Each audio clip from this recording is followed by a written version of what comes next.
Hi guys, इसमें हम बात करने वाले हैं एक के कोर्स के बारे में जिसमें आपको एक प्रोजेक्ट बनाना रहता है। तो कोर्स का नाम है आपका bachelor of arts in journalism and digital media, जिसको हम शॉर्ट में BAJDM के नाम से भी जानते हैं। अगर आप इस कोर्स को कर रहे हैं या फिर किसी दूसरी यूनिवर्सिटी से कर रहे हैं तो कोई दिक्कत नहीं है। अब यहाँ पे हम बात करते हैं, सबसे पहले मेरा नंबर नोट कर लें। नंबर है 9009368238।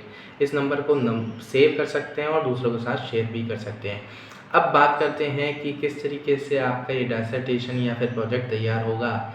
अब बात करेंगे, सबसे पहला काम है इसकी प्रोसेस के बारे में।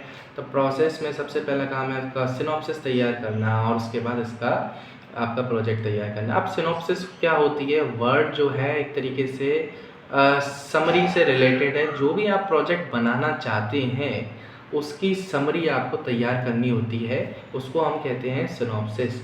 यानी कि जो भी आप प्रोजेक्ट बनाएंगे उससे पहले एक सिनॉप्सिस बनेगी, वो 15 से 20 पेजों की हो सकती है। और इस पेजेस में आपको लिखना होता है कि क्या क्या आप जो है प्रोजेक्ट में डालना चाहते हैं।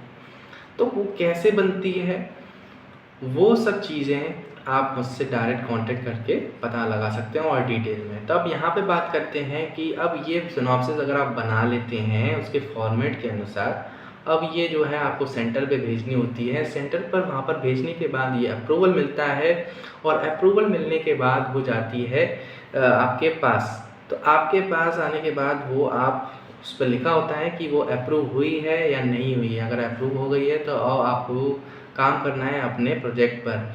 अब प्रोजेक्ट के लिए क्या करना रहता है? प्रोजेक्ट एक तरीके से डेटा आपको सिलेक्ट करना है, डेटा पर आपको वर्क करना है, सर्वे करने हैं और सब जगह से आपको डेटा उठा के इस तरीके से रखना है कि डेटा जो है ज़्यादा कॉपी पेस्ट ना होते हुए आपका एक जेन्युइन डेटा हो, जिससे आपको लोगों को लगे कि ये आपकी खुद की रिसर्च पर बेस्ड है।